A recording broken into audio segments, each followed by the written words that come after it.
Please do the honors. All right, everybody. I want a huge round of applause for the icon of independent cinema, the Sultan of Schlock, the sensei of science fiction, Troma's Lloyd Kaufman. And the Troma Give it! and Toxie. Give it up! Anybody watch the Toxic Crusaders? There's a character called Bonehead. Right? Yeah. 20 years ago, Bonehead. I'm going to sue this man. We created it. Well, actually, that's a I call no, Bonehead is better. Toys R Us kicked out our Bonehead. I actually had the figure, and my mom threw it away, and I've never been mad at it. Yeah. So we're going to just start with a few questions, and then we're going to turn it over to you all in a second. So Chad, you want the honors because you do have the man, the myth, the legend. Well, thank you, Chad, and thank you, Joe Lewis, and thank you, Scarefest, for allowing Troma to have a good time. And may I introduce Athena, independent movie star, Audience. and also the beautiful Jessa, who stars recently in a movie which against hunting, Curse of the Were-Deer, and you will not believe just some unbelievable, a wonderful anti-hunting Troma movie. Curse of the Were-Deer, where'd the idea come from? Well, Ben Johnson, who was the director, and Jimmy Adams, Jimmy wrote it, Ben, they all worked on hashtag Troma's Shitstorm, Yeah. which will be shown tonight around midnight, right? It's a right at midnight. Hashtag Troma Shitstorm is going to be at Lex Live. You guys ready? There would not be a better midnight movie playing in Lexington, Kentucky tonight. I guarantee it. Thank you, Joe Lewis. Where is this thing going to be shown? It's right across the street, Lex Live. As soon as we're Oh, done, Lexbox. Okay. Yeah, Lex Live. Live. We'll have right after we're done, we'll have a shot of bourbon and I'll show you. Oh, great. Maker's Mark. I moved to Maker's Mark because of Lemmy, who was in a number of our movies, and he and I spent a fair amount of time together. So out of memory to Lemmy, I was very sad when he died. I switched from the cheapest bourbon to Maker's Mark to honor Lemmy. Well, speaking of Lemmy, why don't we just go right off to that? How did you get Lemmy to be the storyteller for Romeo and Juliet? Lemmy was a big fan. He just showed up one day in our offices. We had an office at the American Film Mart. The American Film Market is a market out in L.A. Where the independent distributors from all over the world come, and we take booths, offices in the hotel bedrooms. The furniture gets moved out, and we move offices in. And one day, Lemmy appeared. He just showed And up. he's a big fan of those fucking people walking out on a legend. Look at them walking out on a legend. Fucking people. God damn. Not only that, You know, in New York, we don't do that. We push you into the subway. I don't let people walk out of me. Anyway, sorry about that. No, that's absolutely. No, Lemmy was the best. He I was was 3 absolutely seconds away from lovely. putting jumper cables on my nipples, and they missed it. Oh, I'm sorry. Well, that's okay. That's Sorry, but Shakespeare used that word. And if you want to read the Tempest, or see the Tempest, hashtag Shakespeare's Shitstorm is our Troma reimagining of the Tempest, which is my favorite Shakespearean play. Yeah, me and the other bonehead James were talking about when you were maybe going to do Titus Andronicus. Yeah, like there's what's her name? It did. You can't do better than. Anthony Hopkins. The one with Anthony Hopkins. Yes. Yeah. Oh, you couldn't do better. And what's her name? The director. I am blanking. Oh, she's great. James, do you remember the She director? didn't do a good job with the. She did one that she did a Tempest, but it wasn't good. No, no good. Prospero was wrong. Very wrong. Too attractive. Well, really quick, while we've got the ladies up here, I'm kind of curious. How did you get involved in all this? Good question. Now, we've got microphones right down here for you. You can have this one or that one. Either, they both work. You okay, Topsy? Here, take the damn thing off. There we go. There we Let's do go. that. That's There you better. go, It's the man. most dress you've had. Well, my name's Athena, and I've actually been in the underground indie horror scene for over 20 years, and I've been following Troma for even longer than that, of course. I'm not going to give away my actual age or anything, but You don't look a day over 25. thank you. But welcome. no, it just so happened that I fell kind of into being a Tromette and getting to work with this legend, and been doing it for several years now, and they keep asking me to come back, so I keep showing up. Why do you keep asking her to come back? She's a good friend, and she loves independent art, and Athena gets it. She gets it. She's she's not an idiot who watches Tom Cruise in that stupid airplane movie, right? She gets what we do. She gets it. Not too many people get it, as you can see, right? You got to be fairly smart to know a Troma movie. Hashtag Shakespeare Shitstorm. You know, you guys may know it, but I have a feeling a lot of people won't get it. They won't get it. No matter how many times you say It'll take them 30 years. They're remaking The Toxic Avenger. Yeah, It took 40 years for them to wake up. Kevin And, Bacon and Peter Dinklage. well, other stars, a whole Yes. bunch of them. I'm not supposed to talk about it because the Hollywood industry is so corrupt and so disgusting. They make people sign NDAs, what do you used to call it? Non-disclosure. Agreements, yeah. I worked on Rocky, Saturday Night Fever, Toxic Avenger. I worked on everything. 50 years I never signed an NDA. It shows you the scum that's taken over our industry. The So I will scum just- of the earth. I will just scratch Watch out that Troma question. Now, Troma Now. We had a Go, lot of questions. go stream Troma Now and you'll see some really interesting, intelligent movies. Before we get to Troma now, I want to introduce our other Tromette, though. We've got one more. How did you get into this shitstorm, if you will? My name is Jessica Lux, and I've been a really huge fan of Troma since I was in high school. I dated a guy that became obsessed with Troma movies, and he wanted to be a filmmaker, and he never made it. He still lives with his parents, but I've been making movies for the last several years. I've been in 22 independent horror movies now, and I was just in The Curse of the Werewolf, and that's how I got this opportunity because Ben hit me up and asked me if I wanted to be a super Tromette today at the con. So that's how I'm here. Also, Casper is here, but she's giving an interview to, what was it, channel 27, WKYC. She's doing that right now. Which reminds me, I got to get to a convenience store. I got to buy some KY. Where's the closed convenience? Oh, sorry. Open. Oi. Hot mic. Sorry. We are ready to Is go. So it- you're talking about maps of our state, right? That's what you're talking about? Maps? Yes, of course. I went to Yale. I'm very intelligent. So have you guys been to Kentucky before? I haven't actually asked this. Lloyd, I'm assuming you have been to Kentucky before. I've been here. Yes. Yes. I came in third in the 1942 Kentucky Derby. Yeah, I love Louisville is beautiful, no joke. At least to a New Yorker, it's really charming and beautiful, and the citizens are so polite, and they get the Troma movies. They don't get the movies in New York. They don't understand them. They understand them here, which is pretty exciting. That's awesome, ladies. The New York Times gave it a decent review, but most people don't. They're afraid.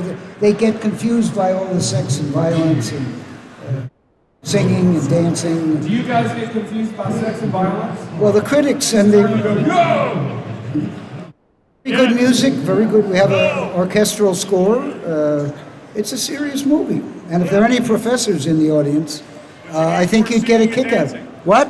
You need more singing and dancing, though. Well, we have the interpretive dancing too in hashtag Shakespeare Shitstorm. So I hope you will like it. And thank you. Great job in Curse of the Werewolf, coming soon from Troma. All right, but yeah, for the other two, for our Tromettes, have you guys been to Lexington, Kentucky before, or anything? Well, I'm from Louisville, Kentucky. So that's a big fat yes. So I come to Lexington I like a lot of metal, I like metal and stuff, like death metal and stuff like that. So I actually come to Lexington often for like metal shows and stuff. Yeah. But I moved to Louisville about 10 or 11 years ago, and Lexington just being an hour away, it's, Cool. it's a nice commute. So. I'm basically from Kentucky. I'm from Evansville, Indiana. I've filmed a few movies actually in Lexington, and I think it's a wonderful city. It's like somewhere between Evansville and Louisville. It's like the perfect size city. It's a lot of fun here. Everybody's really cool. All right, Lloyd, I know Chad has to ask this question because do you want to talk about Rocky and some of the things you were mentioning about shooting them? And, We can get there, yeah. I don't think you get credit. It's one of those pisser things that you never get credit for. Yeah, if you don't know, Troma, and Lloyd can talk about it, was actually significantly involved in the shooting of Rocky. And I was kind of curious, was it with your work with John Avildsen on Cry Uncle? Or what got you involved in that? Cry Uncle is a brilliant movie. Avildsen made a piece of garbage into a gem. It's a hilarious satire of French film noir, Cry Uncle. There used to be movies like Cry Terror and Cry this. It's wonderful. It's on Troma now too. It's hilarious, and it came out as an X-rated movie, and it's Paul Sorvino's first movie, and some other people you recognize. I'm in it too, actually. Yes. A hippie, a drug addict or something. It's I think LSD. you're LSD. credited as Hippie 1 or Hippie 2. Yeah, I think I was hippie too. Anyway, it's wonderful. And then Joe, which is Susan Sarandon and Peter Boyle's first movie, was another movie that John Avildsen made coal into a diamond. So I kind of, attached myself to him. And when he was trying to get work, I'd do stuff for free for him. Like I even babysat his two little kiddies, who are now about 80. But and then I got the job. I got to be production manager on Cry Uncle, and I raised some money for that. So I learned how to produce a movie with a union, all that stuff, and how to cheat the unions. All the stuff you have to do. Try to fuck SAG, that kind of stuff. I was up on the Screen Actors Guild bulletin board, Troma, and we were up so many times. But Rocky, the thing about Rocky is the Troma team, non-union. We filmed all that stuff in Philadelphia with our crew and the Cry Uncle crew from that John liked, and the Stallone and the stars came to Philadelphia, and we produced all that footage, all the iconic footage of running up the steps of the museum and Fruit Market. I had to get all those things signed up for nothing, and then the way we shot it was like a low-budget movie. You can see if you get the Rocky. You can find my home movies, and my Avildsen and I put together a behind the scenes, about 15 minutes. Oh, really? Because I shot Super 8. Oh, thank you very much. I'm back in the celluloid age. I don't know any of this stuff. So it's there. It's 15 minutes of history behind the scenes of one of the greatest films ever made, Rocky. That's awesome. And Stallone's been a good guy. He let us use footage. We have a movie by. Called Milk and Honey. I think it's with one of the comedians. It's public domain. It's either Keaton or I can't remember who's in it. But Avildsen, it's about boxing. And Avildsen gave me some of the rehearsal footage of Stallone and what's his name? Who's the guy against Stallone? Carl Weathers. Literally planning the ballet. It was a ballet. They choreographed everything, and it's on my. It's on the DVD of that comedian, Milk and Honey. I think it's maybe, I can't remember. You can Google it, Milk and Honey. It's one of the great comedians. It would have been lost if we didn't buy the negative from a collector who was getting old. So Troma has about 300 public domain negatives. We've put a lot of them out on DVD. Unfortunately, we lost money. And we don't have any money now, so we can't put any more out. But it's a wonderful collection. And a few of them, we have the best negative of White Zombie. We have the best negatives of 2 or 3 others, and they are on Troma now. Well, I was going to say, because Troma has a great history of acquiring pictures from other creators and re-releasing them under the Troma brand. Like, for example, Frankenhooker, Blade, Chopper Chicks in Zombie Town, Lolly Love, which is actually James Gunn and Jenna Fisher.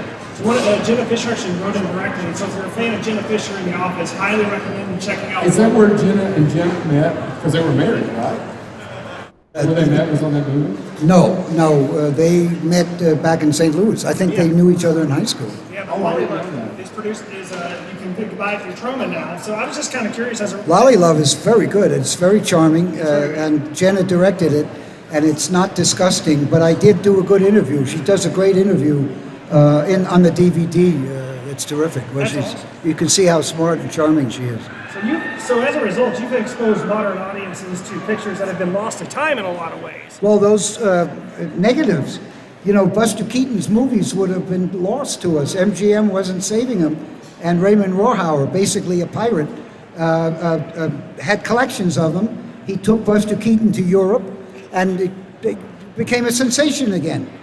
So these negatives we have, we're losing money on them. Yeah. But Jesus, we know that Martin Scorsese's saving the movie about the desert, and we know that these big movies, David Lean and all that. But nobody's saving these little movies by important directors, very important directors.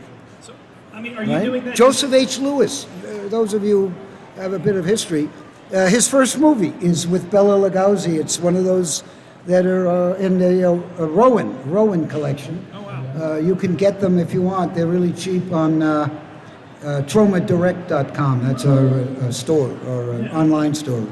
So, I mean, are you doing this mainly out of a love for just plain film? Well, that was done out of stupidity, but we thought, it was a love of film. And Yeah. the guy was going to die, and nobody else was going to buy it, and we lost it. We paid too much. But ultimately, it's going to be great. So they're streaming all over the place. So somebody may wake up, maybe what's the Criterion? Yeah, maybe they'll do something with them. They're the best negatives. Period. So let's talk about Troma now. And speaking of periods, Speaking of periods, have you seen Terra Firma? Eli Roth. Pretty good stuff in there. Yeah.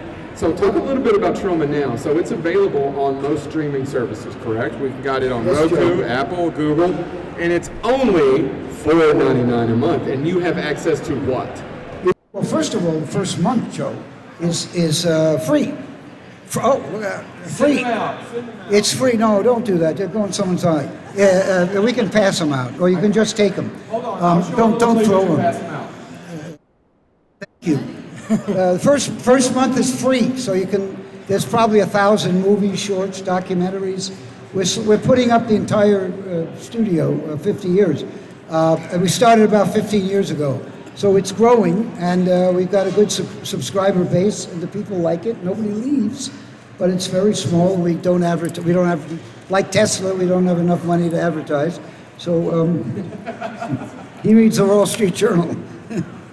Or you watch CNBC, one of the things. Right, yeah. So it's basically our only hint of any revenue, really, when you come right down to it. Yeah. So and it couldn't be better. It's great, terrific. Everything's there. Children's movies, cartoons. What more do you want? Yeah, and I know Chad can talk about the Toxic cartoon. Yeah, Chad. That's Yeah, I'm a right. huge Toxic Crusader fan, yeah. Because that's what I was going to say. That'll lead me to my next question, because a little background into my history. I got connected through Troma, and I'm a lifelong fan.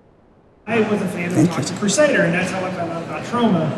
But here's the other way I got connected to Troma, is your trips to Cannes, which were occasionally featured on shows like when I had 3 channels, I didn't have cable, so Entertainment Tonight would occasionally show Lloyd at Cannes, and that's been a long, 30, 40-year tradition of you going to Cannes? Well, we started in 1971. Oh, really? And we were allowed to sleep on the beach. It was a festival. It was a real. Yeah, we didn't have money. Before So it was just a film market, right?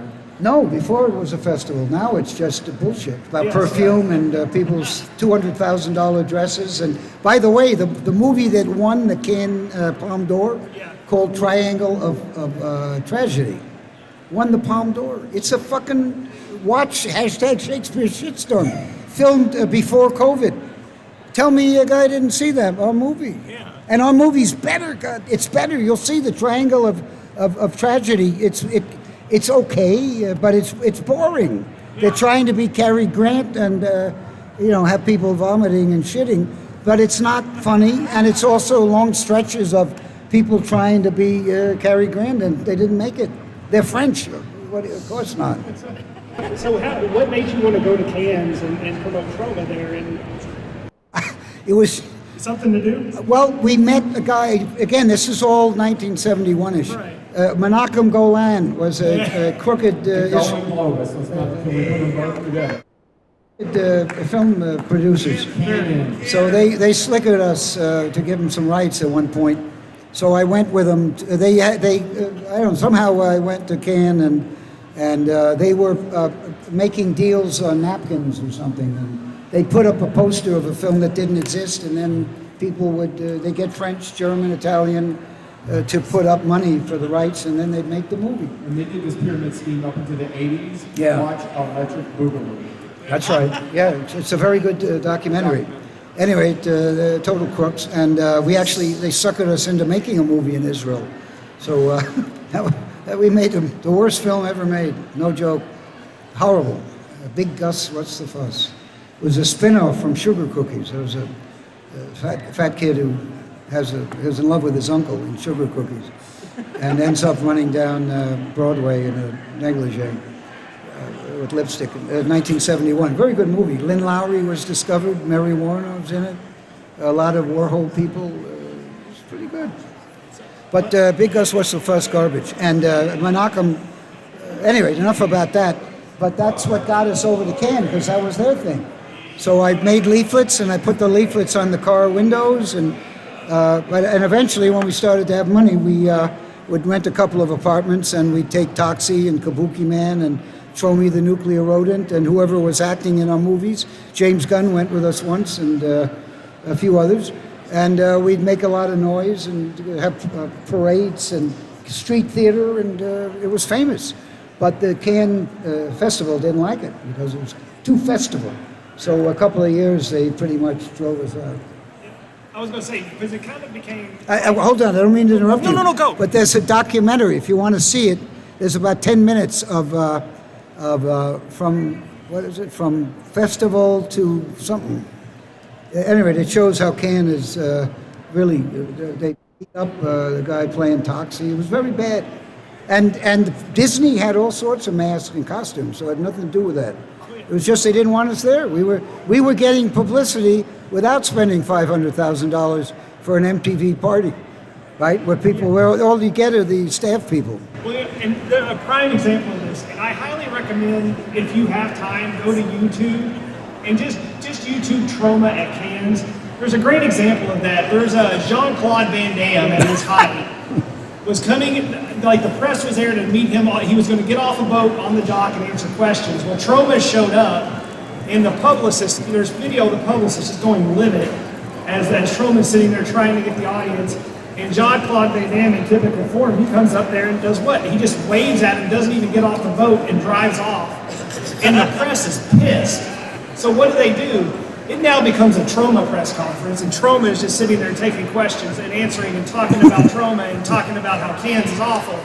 Highly recommend checking it out. It's a 10-minute clip on YouTube. Check out the balls on this guy up here. Can we give him a little round of applause? Thank you very much. Independent. Thank you. Yeah. Subsidiary. That's for sure. There's a documentary called All the Love You Can, C-A-N-N-E-S, that documents 2001 when we were there. And watching that, you might get a hint of why we were not too popular with the big time festival or the elite. All right, so we've talked for a few minutes, and I want to make sure that our audience has some time to ask some questions. Who's got a question ready to go? Yes, sir. Just stand up and scream it. It's an honor. Come on up. Come closer, dude. Come closer. You don't look like a serial... Oh, wait, he is dressed as a serial killer. Holy shit, I've made a bad mistake here. I just went to a cigar bar that was Fred Dahmer's favorite, owned by Al Capone in somewhere. Chicago? No, Milwaukee. Oh, really? Yeah, it's a wonderful cigar bar. Very good, still going. Beautiful interior by Al Capone. Cohiba or Monte Cristo? What's your question? My question is, was it purposeful, the fact that you incorporated all the, the kind of like the sex, the constant adventure, was that supposed to be like a hint to what trauma was going to become later on, since you said it's going to... Gentleman's asking, we're sort of a Cuisinart of genres. Is that what you're asking? Yes, and that was very stupid because people want horror. They want sex. They want sci-fi. They don't want it all mixed up. And then we throw in satire and singing and dancing, which means, we end up with a very, very loyal, generous audience and fan. Hashtag Shakespeare shitstorm, totally fan-fueled. Everybody on the crew was a fan. Camera people were Hollywood people, union guys who were helping us out. They knew us years ago. Pretty much everybody was worked for us before, so they wanted to make a Troma movie, and we obviously didn't pay much. So it's, we're able to make these crazy movies that don't make money, and thanks to you all, we're still here after 50 years. So, also, Michael Hers is a genius. He does not show himself, but he really, in some studio, if Warner's had poached him, they wouldn't be in the shit they're in now. I guarantee you. And they have the remake of Toxic Avenger. They're going to distribute the reimagining. $100 million Toxic Avenger. Warner's has it. Thank you. Good question. Speaking of Michael Burns, real quick, this is one of my questions because I had to ask, and I'm going to butcher his name, so correct me if I'm wrong, but one of the famous Troma players is Joe Fleischacker. Fleischacker. How did Michael feel when you were to betray him? He loved it. Really? Yeah, he wanted Joe to take Michael's desk. Michael was perfectly happy to work from home. I put in Joe as a 500-pound guy. Michael Hers hates to do publicity, and he hates the public. He likes the public. He's a very friendly, decent, lovely guy, but he does not want to do what I do. He's not a, what do you call it, narcissist. Yeah. He's a real person. So he runs the company, and we used to co-direct, and he's terrific. He knows more about movies than certainly I do, and the New York Times does. So he just stays on his own there and runs the company, and you know, if there's something he doesn't want me to do, he's my boss. He's the only one that I can really, you know, if he says something, I do it. Yeah, so I got to be honest with you. I was a complete idiot for years. I thought Joe was Michael. And a friend of ours, Glenn, at Good Movie Monday, if you another podcast you want to listen to, he said, "Chad, you're an idiot. That's Joe. That's Joe Fleischacker." I'm like, oh my god. Well, you're not alone. We had business meetings with the real Michael and me, and the people would be looking at Michael like, what? You know, the whole meeting, you could see how did he do it? How did he come down from 500 pounds? So you were not alone in. No. And Joe was a wonderful man. We did a memorial service for him in New York, and he was great. It's a pity. He was a really great actor. I highly recommend checking it out. If you want to see how he lived, I watched a movie called The Whale by Darren Aronofsky. It's exactly how Joe Fleischacker lived when he was toward the most obese. What do you got to share? Do you have any kind of projects coming up real quick before we get back over to Lloyd? Well, Thank I you, guess I John. can Thank you, sir. talk about, you know, the fact that we are an indie film Right. lovers, all of us, and we all support like the independent arts and everything. I don't think Lloyd will mind if I talk about the movie I just finished. No, right? no, Is that there's a whole okay? purpose. You got to get the whole purpose is for you and Okay. I was trying to help you her guys out. to come out I was with trying to help out my new films. friends. So I think it's kind of funny actually because I made 2 movies in 1 year right before the pandemic that were both about poop. So yeah. I'm not going to do the shit job, Joe. But how in the hell did that happen? Well, the first one was called Human Toilet, which was actually a collaborative effort. It was all female filmmakers. Oh, great. So that was About pretty shit. cool. About shit. Well, that movie in particular was about shit. And then I also made a movie called Holy Shit, Man! And it's a horror comedy, and it's absolutely disgusting, and it's about the Devil's Plumber. And it's pretty awesome, actually. All right. There we go. All right. So you don't get talk about Fecaloid movies with the big celebrities, right? You don't get Freddie talking about no Fecaloid, huh? Only the Fecaloid Kaufman can. What? I agree, but you guys are visionaries, seriously. This movie, hashtag Shakespeare's Shitstorm, 30 years from now, it'll be in the Museum of Modern Art because Romeo and Juliet played in the Museum of Modern Art. They did a Shakespeare week, I did not know that. and they only showed 2 Romeo and Juliet movies plus our movie. They showed Zeffirelli and the Australian guy. The Bosnian version. And our movie. And our movie was the only one full at the Museum of Modern Art. So, but it took them 35 years to 4 o'clock in the afternoon, no less. Right? Baz Luhrmann had like 6 people. But again, those are big movies, and they had plenty of theaters. Romeo and Juliet, nobody's seen it. So when the old people who subscribed to the Museum of Modern Art heard there was a movie full of sex and violence and lesbianism that had sort of an excuse to go because it's based on Romeo and Juliet, the place was so full of old people that unbelievable. In fact, the security told me that they never turned back more people. They want a ticket. There were young people also, but you know, the museum subscribers are not exactly. Also, So to be honest, the they're as Baz Luhrmann perverted version's as boring. anybody. What? The Baz Luhrmann version's boring anyway, so. Yes, it was terrible. He couldn't have read the book. The actors knew, except for the priest, the actors knew nothing. Will Keenan and Jane Jensen and I were just at James Gunn's wedding, by the way.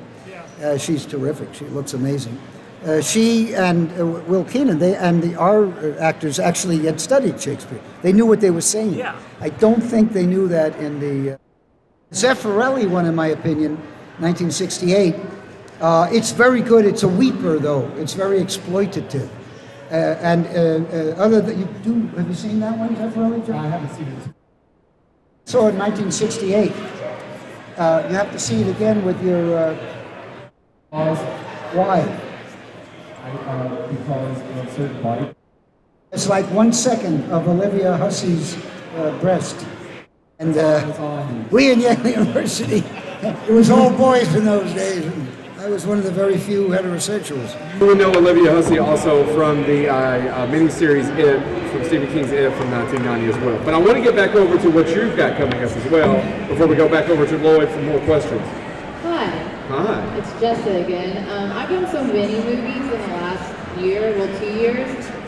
My New Year's resolution this year was to do a movie a month, and I surpassed that. I did a couple of movies a month a few times, but you can just go to my website, justsadoesitall.com, and you can go to my IMDb there, and you can see like all the things that are in post-production, because as we all know, with independent filmmaking, things take a long time after they're filmed to get actually put together and put on the market. But the next thing I'm filming in January is actually here in Lexington, and it's a film short called Juice the Legacy, and it's about do you know who Violet Beauregard is from Willy Wonka? I'm her daughter, and I come down with the affliction, and it's all about my struggle with that. And I do turn into a giant blueberry, so it's pretty amazing. But yeah, definitely check out my website, justsadoesitall.com, and you can find all of my socials, my IMDb, all of my Indiegogos that are going on, where you can actually buy the films up front. Oh, you definitely have to see Juice, the Legacy. JessieDoesItAll.com, and what's your website? You forgot? Oh, yeah, it's Scarecrow, the Louisville Blood Queen. .com. Those are two different types of websites. But I feel like I should subscribe to them both. I don't know about you, Lloyd. I do. Yes, I'm already in there. So what questions do we have? Come on. We got about 10, 15 minutes. What are the questions you got? Anything? Don't be sit there quiet. So let's wrap it up unless you have questions. Well, I've got a couple. I've got a big line waiting. Yeah. So, But take your time, no problem. well, no, I'm only 76 years old. One foot in the grave. 142 motherfuckers back there waiting to give him money. we just mentioned Joe Flashacker, but I also got to talk about the other eclectic group of Sure. actors in your films. Robert Sure. Pritchard. They're good Pat- questions, by the way. So Thank you. thank you. Robert Pritchard, Pat Ryan, Rick Collins, former guest of the show, Debbie Rochon. Deb's been on the show. She spoke really highly of you, by the She way. spoke really highly. Oh, thank you. And she's the best, one of my best friends. How'd you go Debbie about- Rochon, she's How did great. you go about collecting so many great actors? The one thing I'm good at, I'm not necessarily a talented artist, but I know talent, I know intelligence, I know people who've read books like James Gunn. Yeah. His resume said nothing about reading books, but it did say that he was a performance artist who vomited on stage. So I called him in, I interviewed him. He was a Columbia University graduate student. He had written a novel.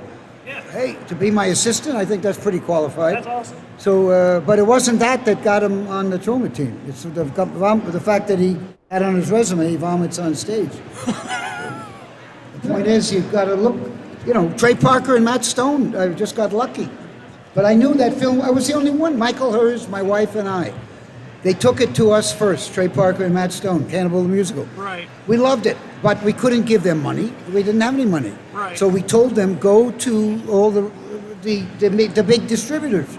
MTV, go to Comedy Central, go. None of them would get it because it had the word cannibal. Can you imagine after all these years the word cannibal? Well, I don't know why they didn't get it because it's too stupid. That's why they didn't get it. Anyway, it came back to us and became a big success.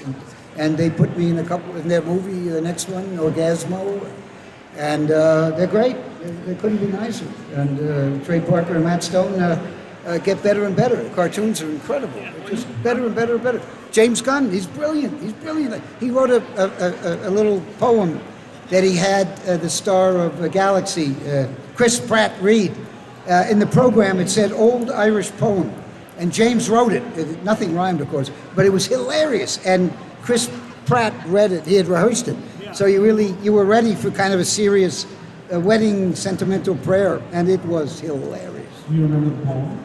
It wasn't even a poem. It was just hilarious. I don't remember any of it.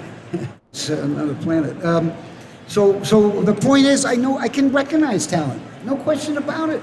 So I think we've been lucky in that regard. The one thing I don't do is make movies people want to see. I don't know. I mean, Small detail. I mentioned some of the regular Troma players, but I mean, Oliver Stone, The Battle of Love's Return, Vincent D'Onofrio. Yeah, I got him into movies. He was writing a novel that was unreadable when he was at Yale, and then he quit. But he was a genuine war hero. We grew up together from second grade. We met in second grade. I never knew that. And parents were very tight with his parents, and very tight. Is that all you're going to say about it? Well, I don't think it's fair. Oh. Well, then you also gave Vincent D'Onofrio Kingpin, his first movie ever in the first turn-on. Yep, but there's a downside because Mr. Hearst turned down Madonna, who said she would do anything to be in the movie. She made her own little camping costume, a movie about summer camp called The First Turn On. It's very funny, and Hearst was the main director on that one. Oh, really? And you can see that he's good. It's fun. It's our funniest movie, but then he didn't want to do it anymore. Vincent D'Onofrio was there as a background. We call the extras actor persons because we don't like this. I've been on some, I'm in a lot of cameos for the guys who did Gamer and Crank and James and Eli and Ghost Rider sequel. a bunch of these guys. So I've been on sets and I see that they make extra special effort to show the background people that they're just low class. It's like the airplanes where you can see the people in the front of the plane, the stewardesses are basically smiling and they love you, and then we in the back smile. You say thank you, they don't say you're welcome, they hate us. So it's a little bit of that, and so we try to have everybody equal because in those days, Vincent D'Onofrio was an actor person. Yeah. And as far as we're concerned, he's still an actor person. But he would, every time he was on camera, he would do something crazy. Yeah. And so we developed a little character called Lobotomy for him. And he was a camper in the summer camp. They're all about kids in the summer camp. All right, I think we got more questions tonight. I think, Chad, I'll give you one more, and then we've got to wrap it up right here. Well, thank you again. Thank you all for sitting through this. You deserve combat pay. And speaking of combat pay, Toxie, have you seen Combat Shock? Combat Shock, if you want to see a dark film, that is the very darkest film that has ever been made, and it's about PTSD. How do you call it? Oh, sorry, Toxie. You must see it. You must see it, Toxie. It's really good. It's a masterpiece.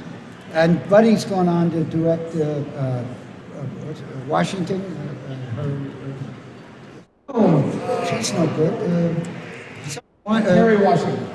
What's her name? Kerry? Yeah. Anyway, she's amazing in a movie he made called Hot Times in Cracktown. Brilliant. But again, a little too visionary for the stupid elites, stupid mainstream. His first film, Combat Shock, is being made into a novel. One of the publishers bought it. It's on Blu-ray. Something else big happened with it recently too. Anyway, check it out. It's getting. It took 15 years to break even, but if I'm not mistaken, the PTSD is sort of in the world these days. Am I wrong? And Combat Shock was done in the fullness of time after Vietnam. It's terrific. Very, very dark. Very upsetting, but so truthful.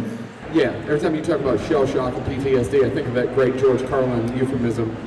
George Carlin euphemisms, 10 minutes, shell shock from PTSD. Chad, last question, buddy. I kind of vaguely remember it. We'll go through it later. Now, But wasn't. this is for James, who's a big Marvel fan. I just got I mean, we have a third bonehead who just got Yeah. stuck in here at the end of it. We don't like him. It's okay. You want me to do it? It's Thomas. Say hi to him at the panel. Go ahead. So I know we also have quite a few comics.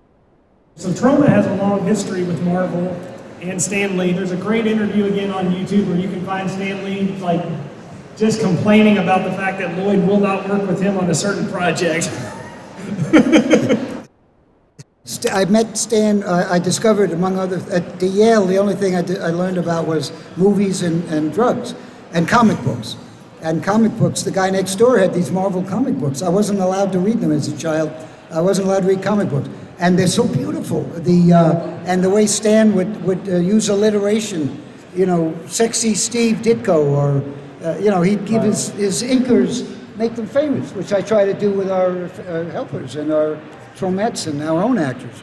And nicest guy in the world, but the stuff I do would ruin his career. So we worked on a couple of projects where we worked with Alain Resnais, who loved comic books. Do you know him, the French guy?